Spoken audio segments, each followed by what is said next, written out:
आज हम एक समाज की बात करेंगे जिसका नाम है आर्य समाज। हम इंडियंस बड़ा प्राउड फील करते हैं जब हम कहते हैं कि हम आर्यों की संतान हैं। देखो ध्यान से, आर्य समाज, आर्यों को हम इंडिया में सबसे ये मानते हैं कि ब्रिलियंट लोग थे, बहुत एक्टिव थे और बड़े समझदार थे। तो इन आर्यों से हम अपने आप को आज तक भी जोड़ते हैं। तुमने देखा है कई जो होते हैं कम्युनिटीज़ अपने आप को लिख देते हैं कि भाई हम जो है लव वंशीय हैं, मतलब लव कुश के वंश के हैं। कोई लिख देता है हम कृष्ण वंशीय हैं। ये सब चीज़ें कहाँ से आई बेटा? इन सबसे पहले जो थे ना वो आर्य थे। जैसे आर्यों से अपने आप को हम जोड़ के मानते हैं कि हम लोग सबसे बेहतरीन लोग थे। अब ये आर्य कहाँ से आए? हम ये कहते हैं ये इंडियन थे, लेकिन मैक्स मुलर नाम के एक जर्मन इतिहासकार ने प्रूव किया कि ये आपके देश के नहीं थे, ये तो मिडिल ईस्ट से, इससे एशिया से, यानी सेंट्रल एशिया, तो इसी को बोलते हैं मध्य एशिया, यहाँ से आए थे। चलो जो भी रहा हो, हम समाज तक की बात करेंगे, वो हिस्ट्री की बात हो जाएगी। आर्य समाज बना कैसे? 1875 में एक आदमी थे जिनका नाम, फेमस आदमी थे, क्या नाम था इनका? दयानंद सरस्वती। ये स्वामी बाद में बने, असली नाम भी ये नहीं था, लेकिन फेमस जो नाम है उसी से इनको जाना जाता है, दयानंद सरस्वती। ये स्टार्टिंग से ना बेटा थोड़े घुमक्कड़ टाइप के थे, बचपन से ही जगह जगह घूमना, पहाड़ों में, नदियों में जाके मेडिटेशन करते, वहाँ बैठ के परिवार से बहुत बार दूर चले जाते, कई कई महीने की यात्राओं पे गायब। बचपन से ही इंटरेस्ट था कि भारत के इतिहास में किन लोगों ने काम किया, कैसे लोग थे, हम यहाँ तक कैसे पहुँचे। तो स्वामी दयानंद सरस्वती जी ने ये सब चीज़ों को जान के एनालाइज करके कहा कि इंडिया में सबसे बेस्ट लोग जो थे वो उस टाइम पर थे जब कौन सा समाज था। ये इन्हें कैसे पता? क्योंकि ये सारी बातें लिखी गई हैं हमारे वेदों में। कितने वेद हैं हमारे?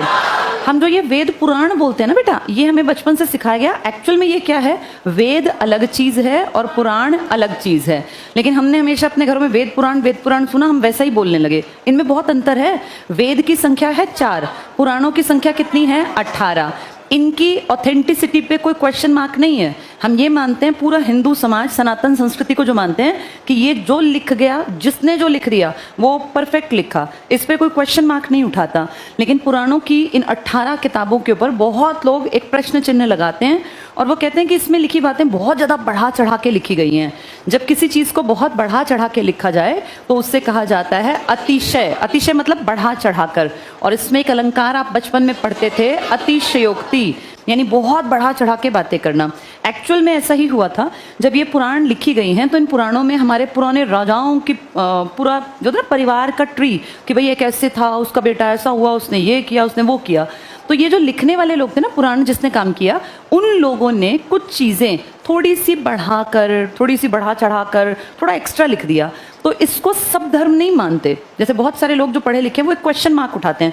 हम हिंदू तो मानते हैं, हम तो मत्स्य पुराण को, वेद पुराण को, जितनी ये पुराण के बाकी पार्ट्स हैं, जैसे ये है ना अपना शिव महापुराण हो गई है, इस तरह की तुमने घर में भी सुनी होंगी शब्द, हम इनको बिलीव करते हैं। लेकिन इनमें लिखी कुछ बातें बहुत ही ज़्यादा एबनॉर्मल हैं, कि जैसे इंसान के रूप में किसी ने ऐसा किया कैसे, किसी राजा के रूप में। हाँ, वेदों के ऊपर कोई प्रश्न चिन्ह नहीं है। और हमारे जो ऐतिहासिक इतिहास में लिखे जो 4 वेद हैं ये ऑथेंटिक हैं। तो दयानंद सरस्वती जी ने ये कहा कि हम लोग वेदों में, जो वेदों का संकलन हुआ आगे जाके, इस टाइम के समाज को एक्सप्लेन किया इसने, आर्य समाज को। आर्य समाज एक्चुअली क्या था? आर्य समाज तो बाद में बना। आर्यों का टाइम पीरियड 1500 से लेके 1000 ईसा पूर्व, ये लोग थे पुराने। फिर इनके बाद 1000 से लेके और 600 ईसा पूर्व। ईसा पूर्व का मतलब होता है जीसस क्राइस्ट के जन्म से पहले। तो जब ईसा मसीह जन्मे, जिसको पूरा यूरोप अपना भगवान मानता है, गॉड के रूप में, चर्च में तुमने देखा होगा जीसस क्राइस्ट की जो मूर्ति लगी होती है, उनके जन्म से 600 साल पहले ये सब खत्म हो गया, जिसको हम कहते हैं आर्य समाज। ये जो पुराना आर्य समाज था ना, इसके लोग थे बेटा बहुत ज़्यादा साधारण जीवन जीने वाले, अस्थायी जीवन। अपनी झोपड़ी डाली, अपनी गाय बांधी, भेड़ बकरियां बांधी, जब तक उनके चरने की जगह है तो ठीक है। जिस दिन चरने की जगह खत्म हो गई, हरी घास खत्म हो गई, अपनी वो झोपड़ी का सामान उसमें कुछ था ही नहीं, छोड़ के और थोड़ा बहुत जो अपना घर का सामान है लेके अगली नदी के तट तक पहुंच गए, जहां फिर से हरी घास मिलेगी। इस टाइम के लोगों में कभी भी ज़्यादा लालच नहीं था, क्योंकि लालच वो करेगा जिसके पास एक घर होगा कि मैं इस घर को पक्का कर लूँ, मैं यहाँ अपने चीज़ें जोड़ लूँ, संग्रह कर लूँ। इनको पता था कि हमारी लाइफ यहाँ 3 या 4 महीने की है, फिर हमें उठ के जाना है। तो इनके मन में कभी बहुत ज़्यादा लालच या इस तरह की ईर्ष्या ये सब नहीं था। इनकी संपत्ति पता है क्या थी इस ज़माने में? इनकी संपत्ति संपत्ति थी गाय। जिसके पास जितनी ज्यादा गाय हैं वो उतना अमीर है। अच्छा, गाय भी किसी एक आदमी की नहीं, इन लोगों का समाज था कबीलाई समाज, यानी कबीले में रहा करते थे। तो उस कबीले में ना, जैसे एक कबीला है, फिर थोड़ी दूर दूसरा कबीला है, तो एक कबीला दूसरे कबीले पर अटैक करता था। मारते नहीं थे, बस उनकी गायों को चोरी कर लेते थे, गाय चुरा लाते थे। इन लोगों का सिर्फ ये डर होता था कि कोई हमारी गाय रात में खोल के ना ले जाए। इसीलिए कबीले के सबसे ताकतवर हट्टे कट्टे लड़कों को काम दिया जाता था कि तुम्हें रात भर अपनी गायों की रखवाली करनी है। जिन सारे लोगों की गाय एक जगह बनती थी ना बेटा, उन्हीं लोगों को कहते थे गोत्र। जो आज तुम ये कहते हो ना कि एक गोत्र में शादी क्यों नहीं करनी चाहिए, इसका लॉजिक ये है बेटा, इंडिया में इससे पहले गोत्र शब्द था नहीं, गौ मतलब गाय। तो जब एक कम्युनिटी के कुछ लोग जिनका उठना बैठना एक साथ, जिनका खाना पीना एक साथ, तो उस घर की बहन बेटी भी तो सबकी बहन बेटी मानी गई ना। इसीलिए एक गोत्र में शादी करना अब तक हम गलत मानते हैं, क्योंकि ये गोत्र वाले कहाँ से आए?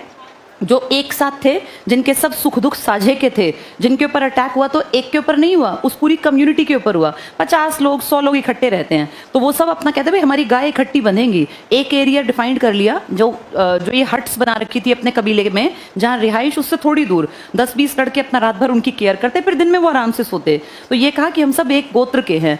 एक गोत्र के लोग दूसरे गोत्र के लोगों से लड़ते क्या, गाय चुरा लाते रात में। पहले कुछ दिन देखते किस टाइम ये केयर नहीं करते हैं, किस टाइम लोग यहाँ नहीं होते हैं, वहां से चोरी करते। यहाँ से हम इंडियंस ने गोत्र शब्द सीखा कि जिन लोगों की, जिस कम्युनिटी का सुख दुख एक है, जिस कम्युनिटी की गाय एक साथ बनती थी, जिनकी रोटी एक थाली में खाते थे, तो उसमें बहन बेटी की शादी इस तरह से करना गलत माना गया। वहां से ये ट्रेंड चल पड़ा। अभी भी देखो कम्युनिटीज बहुत सारी मानती हैं, जाट कम्युनिटी में तो खासकर ना, कि जो अपनी वाइफ का, लड़के की अगर माँ है और दादी है तो उसके गोत्र को देख के शादी नहीं करते हैं। उसका लॉजिक बेटा ये था। तो ये सब बातें किस समाज की थी? आर्यों की। आर्य समाज आगे बनेगा, यह आर्यों की थी। तो स्वामी दयानंद सरस्वती जी ने देखा कि भाई बड़ा सुंदर समाज था, औरतों की बड़ी अच्छी स्थिति थी, सब कुछ ठीक ठाक था। तो फिर इन्होंने देखा कि आज के समय में, ये तो क्योंकि 1875 में काम कर रहे हैं, तो इन्होंने कहा कि यार तुम लोग जो काम कर रहे हो, तुम्हारा तरीके, सोचने का ढंग ये खराब है। तुम्हारे जो पूर्वज थे आर्य, वो बहुत बढ़िया लोग थे, उनकी सोच समझ बड़ी अच्छी थी। तो इन्होंने लोगों को एक नारा दिया कि तुम एक काम करो, वेदों की ओर लौटो, यानी वापस अपने वेदों को उठाओ, पढ़ो, तुम अपने आप को कमजोर मत समझो। इस टाइम तक बेटा इंडिया में ना हम लोगों के ऊपर अंग्रेजों ने राज कर लिया था। 1857 की क्रांति हुई थी ना, पता है ना, 57 की क्रांति, रानी लक्ष्मीबाई, नाना साहब, तांत्या टोपे, बहादुर शाह जफर। तो उन सबको, वो सब तो कोई ना कोई तो वीरगति को प्राप्त हुआ, कोई देश छोड़ के भाग गया, गायब हो गया। तो उस टाइम तक आते आते हम लोगों के दिमाग पे ये छाप पड़ गई कि हम लोग कमज़ोर हैं, हम दबे हुए हैं, अंग्रेज राज करने के लिए पैदा हुए हैं। तो हमारे दिमाग में अंग्रेज़ों की छवि अपने से ऊपर उठ गई। तब फिर इन्होंने कहा था कि तुम कमज़ोर नहीं हो, किस चीज़ को दोबारा लौट जाओ, वेदों की तरफ, पढ़ो उठा के किताबें। जिस टाइम तुम इतने ऊपर थे, तुम्हारी सोच कितनी ऊपर थी, तब तो ये अंग्रेज कहीं स्टैंड भी नहीं करते थे। इस टाइम पे ना पूरे वर्ल्ड में कुछ ही कम्युनिटीज़ थी जिनमें हम टॉप कम्युनिटी में गिने जाते थे।